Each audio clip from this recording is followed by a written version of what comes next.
All welcome back to my channel. അപ്പോൾ നമ്മുടെ ഇന്നത്തെ വീഡിയോ ഓൾറെഡി തമ്മിൽ കണ്ട പോലെ എൻ്റെ എൽബോ ഡാർക്ക്നെസ് ഞാൻ എങ്ങനെ കുറച്ചു എന്നതിനെ പറ്റിയുള്ള ഒരു ഡീറ്റെയിൽഡ് വീഡിയോ ആണിത്. ഈ വീഡിയോ നിങ്ങൾ മാക്സിമം സ്കിപ്പ് ചെയ്യാൻ തന്നെ കാണുക, കാരണം ഇതിൻ്റെ ഇടയിൽ എനിക്ക് തീരെ വർക്ക് ചെയ്യാത്ത പ്രൊഡക്ട്സിനെ കുറിച്ച് ഞാൻ മെൻഷൻ ചെയ്തിട്ടുണ്ട്. അപ്പോൾ അത്ര തന്നെയുള്ളൂ, നമുക്ക് നേരെ വീഡിയോയിലോട്ട് പോകാം. ആൻഡ് പോകുന്നതിന് മുന്നാലെ നിങ്ങൾ ആദ്യമായിട്ട് എൻ്റെ ചാനൽ കാണുവാണെങ്കിൽ I just introduce myself. I am doctor Aishwarya Karthik. I am a dentist, nutritionist and skin care formulator. അപ്പോൾ അത്ര തന്നെയുള്ളൂ, നമുക്ക് നേരെ ഇനി ടൈം വേസ്റ്റ് ചെയ്ത് വീഡിയോയിലോട്ട് പോകാം.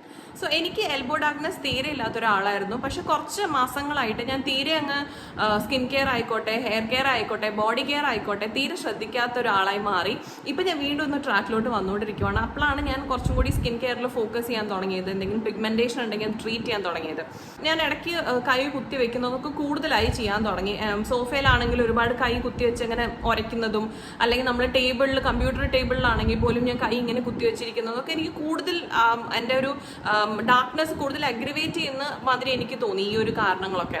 അങ്ങനെ ചില ഡ്രസ്സുകൾ ഇടുന്ന സമയത്ത് എനിക്ക് തന്നെ ഭയങ്കര വൃത്തികേടായിട്ട് തോന്നി. കാരണം രണ്ടും രണ്ട് കളർ, ഇവിടെ ഒരു ലൈറ്റർ ഷെയ്ഡ് ആൻഡ് ഇവിടെ വരുന്ന സമയത്ത് ഭയങ്കര ഒരു ഡാർക്കർ ഷെയ്ഡ്. അപ്പോൾ ഭയങ്കര ഒരു വൃത്തികേടായിട്ട് തോന്നി തുടങ്ങി. അപ്പോഴാണ് ഞാൻ ശരിക്കും ഒരു പ്രോപ്പർ എൽബോ ഒന്ന് ലൈറ്റൻ ചെയ്യാൻ വേണ്ടിയിട്ട് ഒരു റുട്ടീൻ ഉണ്ടാക്കി എടുത്തത്. ഞാൻ വളരെ കൺസിസ്റ്റൻ്റ് ആയിട്ട് ഫോളോ ചെയ്തപ്പോൾ ഒരു 1.5-2 മന്ത്സിനകത്ത് എനിക്ക് റിസൾട്ട് കിട്ടി. നമുക്ക് പെട്ടെന്ന് റിസൾട്ട് കിട്ടില്ല, കാരണം ഈ ഒരു ഡാർക്ക്നെസ് ഒറ്റയടിക്ക് വന്നതല്ല, അല്ലേ, ഓവർനൈറ്റ് വന്ന ഒരു ഡാർക്ക്നെസ് അല്ല. അതും സമയമെടുത്തിട്ടാണ് വരുന്നത്. അതുകൊണ്ട് തന്നെ അത് ട്രീറ്റ് ചെയ്ത് മാറ്റുമ്പോഴും അതിന് അത്യാവശ്യം കുറച്ച് സമയം പിടിക്കും. മിനിമം ഒരു 2 മന്ത്സ് ഒക്കെ പിടിക്കും. നല്ലൊരു ഡാർക്ക്നെസ് ആണെങ്കിൽ എനിക്ക് അത്യാവശ്യം നല്ലൊരു ഡാർക്ക്നെസ് തന്നെ ഉണ്ടായിരുന്നു. ഒരുപാട് സ്കിന്ന് എക്സ്ഫോലിയേറ്റ് ചെയ്യാൻ കളയാനുണ്ടായിരുന്നു. അതൊക്കെ ഞാൻ പറഞ്ഞുതരാം. അപ്പം ആൻഡ് എൽബോ ഡാർക്ക്നെസ്സിന് ഇത് മാത്രമല്ല കാരണം, നമ്മൾ ഉണ്ടാക്കുന്ന ഫ്രിക്ഷൻ മാത്രമല്ല, പല കാരണങ്ങളുണ്ട്. ഇതിൽ എൻ്റെ കാരണമാണ്, എനിക്ക് അഗ്രവേറ്റ് ചെയ്ത് തോന്നിയ കാരണങ്ങളാണ് ഞാൻ പറഞ്ഞത്. അപ്പം എൻ്റെ ബിഫോർ ഫോട്ടോ ഞാനിവിടെ അറ്റാച്ച് ചെയ്യാം. ആൻഡ് ഇതെല്ലാം കഴിഞ്ഞ് ഈ വീഡിയോൻ്റെ അവസാനം ഞാൻ എൻ്റെ ലൈവ് റിസൾട്ട് ഈ വീഡിയോയിൽ തന്നെ നിങ്ങൾക്ക് എൻ്റെ എൽബോ ഞാൻ കാണിച്ചു തരാം. എത്രത്തോളം കുറഞ്ഞു എന്നുള്ളത് നിങ്ങൾ ലൈവായിട്ട് കണ്ടോളൂ. അപ്പോൾ എൻ്റെ എൽബോ ഹൈപ്പർ പിഗ്മെന്റേഷൻ കുറയ്ക്കാൻ വേണ്ടിയിട്ട് ഞാൻ ഫോളോ ചെയ്ത റുട്ടീൻ ഇവിടെ കാണിച്ചു തരാം. അപ്പോൾ ഞാൻ ആദ്യം ചെയ്ത പ്രോസസ്സ് എന്ന് വെച്ചാൽ എക്സ്ഫോലിയേഷൻ ആണ്. കാരണം ആ ഒരു ഏരിയയിൽ നമ്മൾ ടച്ച് ചെയ്യുന്ന സമയത്ത് ഒരുപാട് അക്യുമുലേറ്റ് ചെയ്ത ഡെഡ് സ്കിൻ സെൽസ് ഉള്ള പോലെ എനിക്ക് തോന്നിയിട്ടുണ്ടായിരുന്നു. ഭയങ്കര റഫ് ആയിരുന്നു. So first thing was using an exfoliating serum. ഞാൻ യൂസ് ചെയ്ത സിറം ഈ ഒരു സിറം ആയിരുന്നു. കെമിസ്റ്റഡ് പ്ലേയുടെ ഒരു AHA, BHA and PHA include ചെയ്ത സിറമാണ്. 26% AHA ഉണ്ട്, ഇതിനകത്ത് 2% BHA ഉണ്ട്, പിന്നെ 4% PHA ഉണ്ട്. So this is kind of A very strong serum. ഇത് നമ്മൾ എങ്ങനെയാണെന്ന് വെച്ചാൽ ഞാൻ സൈഡിൽ കൊടുക്കാം ഇത് ഞാൻ എങ്ങനെ അപ്ലൈ ചെയ്തെന്നുള്ളത്. ഞാനിത് ഓൾമോസ്റ്റ് ഒരു വീക്കിൽ 3 ടൈംസ് അപ്ലൈ ചെയ്തു. ഓൾട്ടർനേറ്റീവ് ഡേയ്സ്, അതായത് ഒരു ദിവസം വിട്ടിട്ട് ഞാൻ അങ്ങനെ 3 ഡേയ്സ് അപ്ലൈ ചെയ്തു. ഞാനിതൊരു 1 or 2 ഡ്രോപ്സ് എടുത്ത് 2 എൽബോയിലും അപ്ലൈ ചെയ്ത് കൊടുത്തു. ഒരു 1/2 hour to 1 hour ഞാൻ വിട്ടു. കാരണം അവിടുത്തെ ഏരിയ കുറച്ചും കൂടി ടോളറേറ്റ് ചെയ്യാൻ പറ്റും. നമ്മുടെ ഫേസ് മാതിരിയല്ല 20 minutes എടുക്കണം എന്ന് ആവശ്യമൊന്നുമില്ല. You can leave it even for hours. ഞാൻ ചില സമയത്തൊക്കെ 1 hour വിട്ടിട്ടുണ്ടായിരുന്നു. It will not give you any trouble. കാരണം അവിടുത്തെ സ്കിൻ കുറച്ച് അത്യാവശ്യം തിക്ക് തന്നെയാണ്. അതുകൊണ്ട് കുറച്ച് ലീവ് ഓൺ ചെയ്താലും നിങ്ങൾക്ക് പ്രശ്നമൊന്നും വരത്തില്ല. സോ ആദ്യം ഞാൻ ഒരു 20 minutes മാത്രമേ വിട്ടുള്ളൂ. പിന്നെ എനിക്ക് അതിൻ്റെ ഒരു ഇച്ചിങ് അതൊന്നും ഇല്ലാന്ന് വിചാരിച്ചപ്പോൾ ഞാൻ ഒരു കുറച്ചും കൂടി 1 hour ഒക്കെ വിടാൻ തുടങ്ങി. ആൻഡ് വിട്ട് കഴിഞ്ഞിട്ടുള്ള റിസൾട്ട് ഞാനിവിടെ കാണിച്ചു തരാം. അപ്പോൾ നമ്മൾ ഇന്ന് എക്സ്ഫോലിയേറ്റിംഗ് സിറം ഉപയോഗിക്കുകയാണെങ്കിൽ വിത്തിൻ 1 or 2 days നിങ്ങൾക്ക് പ്രോപ്പറായിട്ട് ഒരുപാട് ഡെഡ് സ്കിൻ സെൽസ് ഉണ്ടെങ്കിൽ അത് നിങ്ങൾക്ക് കണ്ണിൽ കൂടെ തന്നെ കാണാൻ പറ്റും. നന്നായിട്ട് എക്സ്ഫോലിയേറ്റ് ചെയ്ത് അങ്ങ് ഫോൾ ചെയ്ത് വീഴുന്നത്. പക്ഷെ നിങ്ങൾ മെയിനായിട്ട് ശ്രദ്ധിക്കേണ്ട കാര്യം പിച്ച് നിങ്ങൾ എടുക്കാൻ ശ്രമിക്കരുത്. അതായത് ഇങ്ങനെ കൈ കൊണ്ട് അടർത്തി എടുക്കാൻ ശ്രമിക്കരുത്. അത് ചിലപ്പോൾ പിഗ്മെന്റേഷൻ കൂട്ടാനും ഇഞ്ചറി ഉണ്ടാക്കാനുള്ള സാധ്യതകളുണ്ട്. അപ്പം നിങ്ങൾ എങ്ങനെയാണ് ഇത് പ്രോപ്പറായിട്ട് ഒരു ഇളകി വരുന്ന ഡെഡ് സ്കിൻ സെൽസ് എങ്ങനെ റിമൂവ് ചെയ്യുന്ന വെച്ചാൽ, കുളിച്ചതിന് ശേഷം നിങ്ങൾ വരുന്ന സമയത്ത് ആ ഒരു ഏരിയ കുറച്ചും കൂടി വെറ്റായിരിക്കും. ആൻഡ് ഭയങ്കരമായിട്ട് ഈസി ആയിട്ട് ആ ഒരു ഡെഡ് സ്കിൻ സെൽസ് ഒക്കെ ഇളകി വരും. ആൻഡ് ഒരു കോട്ടൺ പാഡ് എടുക്കുക, അതിനകത്ത് നന്നായിട്ട് വെള്ളം അപ്ലൈ ചെയ്തിട്ട് ജസ്റ്റ് ഒന്ന് റബ്ബ് ചെയ്ത് കൊടുത്തു കഴിഞ്ഞാൽ ആ ഡെഡ് സ്കിൻ സെൽസ് അങ്ങനെ വരും. കുറച്ച് സോഫ്റ്റ് ക്ലോത്ത് എടുക്കാൻ ശ്രമിക്കുക. ഒരുപാട് റഫ് ആയിട്ട് ആ ഏരിയയിൽ റബ്ബ് ചെയ്ത് കൊടുക്കരുത്. എഗെയിൻ പറഞ്ഞ പോലെ ഹൈപ്പർ പിഗ്മെന്റേഷൻ കൂടാനുള്ള ചാൻസ് ഉണ്ട്. സോ ഞാൻ ഫോളോ ചെയ്തത് കുളിച്ചതിന് ശേഷം വന്നതിന് ശേഷം ഞാൻ വേണമെങ്കിൽ നമുക്ക് മോയ്സ്ചറൈസറും കൂടി അപ്ലൈ ചെയ്യാം. കുറച്ചും കൂടി വെറ്റാകുമ്പോൾ ഈസി ആയിട്ട് അങ്ങ് ഇളകി വരും. എന്നിട്ട് ഞാൻ ചെറിയൊരു കോട്ടൺ ടവൽ എടുത്തിട്ട് അല്ലെങ്കിൽ കോട്ടൺ പാഡ് എടുത്തിട്ട് കുറച്ച് വെള്ളം അപ്ലൈ ചെയ്ത് നന്നായിട്ട് റബ്ബ് ചെയ്ത് കൊടുത്താൽ മേലത്തെ ലെയർ അങ്ങ് ഇളകി വരും. നിങ്ങൾക്ക് സൈഡിലെ വീഡിയോയിൽ നിങ്ങൾക്ക് കാണാൻ പറ്റും എത്രത്തോളം ഡെഡ് സ്കിൻ സെൽസ് ആണ് അവിടെ നിന്ന് വരുന്നത്. ഇത് എനിക്ക് മാത്രമല്ല, എൻ്റെ ഹസ്ബൻഡും ഇങ്ങനത്തെ ഒരു പ്രശ്നം ഉണ്ടായിരുന്നു. അപ്പം എൻ്റെ ഹസ്ബൻഡ് ഒന്ന് ട്രൈ ചെയ്ത് നോക്കും. നല്ല അടിപൊളി റിസൾട്ടാണ് ഇത് വെച്ചിട്ട്. ആൻഡ് ഇത് മാത്രം ചെയ്തുകൊണ്ട് നിങ്ങളുടെ കളർ അവരെ മാറത്തില്ല. ഇതിൽ വെച്ച് സ്റ്റോപ്പ് ചെയ്യരുത്.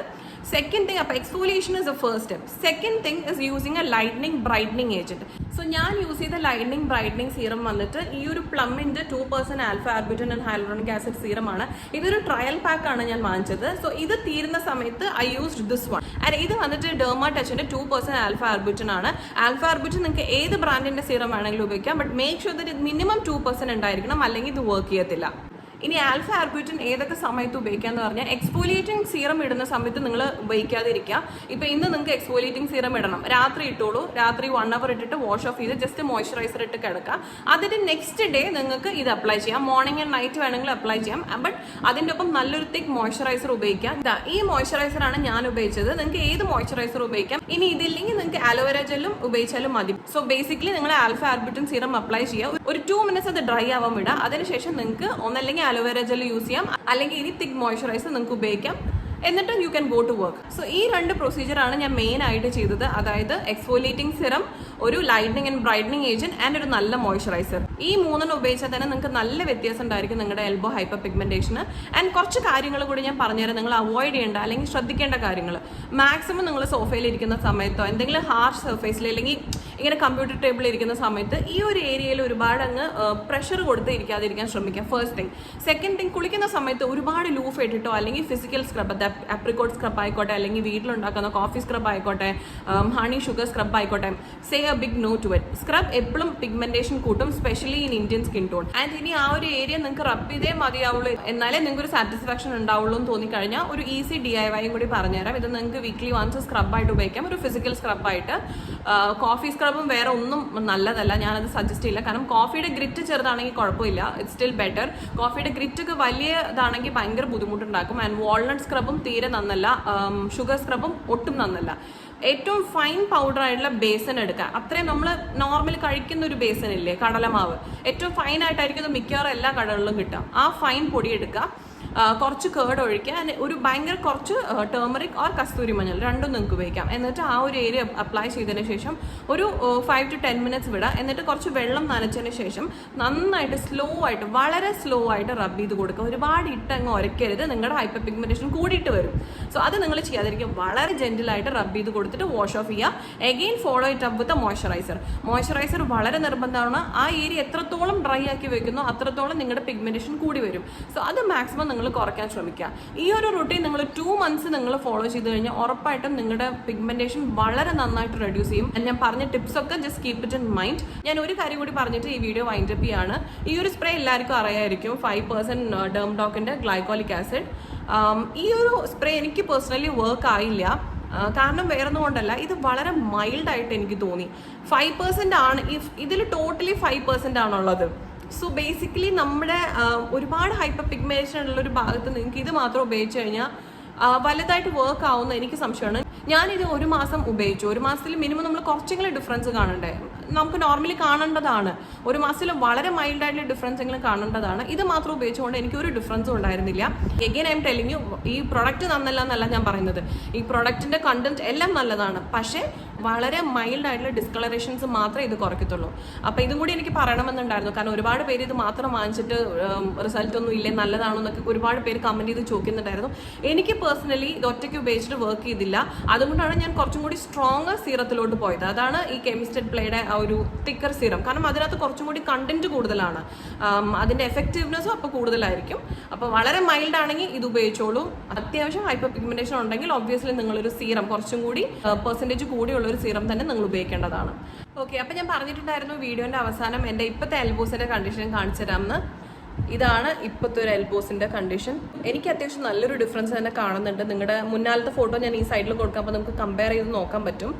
അപ്പോൾ അത്ര തന്നെ ഉള്ളൂ നമ്മുടെ ഇന്നത്തെ video. Hope this was helpful. എന്തെങ്കിലും ഡൗട്ട് ഉണ്ടെങ്കിൽ നിങ്ങൾക്ക് താഴത്ത് കമന്റ് ചെയ്ത് ചോദിക്കാവുന്നതാണ്. I will be replying to that. And ഞാൻ അപ്കമിങ് എന്തെങ്കിലും പെർട്ടിക്കുലർ വീഡിയോസ് ചെയ്യണമെങ്കിൽ അത് നിങ്ങൾക്ക് കമന്റ് ചെയ്ത് പറയാവുന്നതാണ്. And also if you like this video, don't forget to like, share and subscribe to my channel. So അടുത്തൊരു വീഡിയോയിൽ കാണുന്നവരെ ബൈ.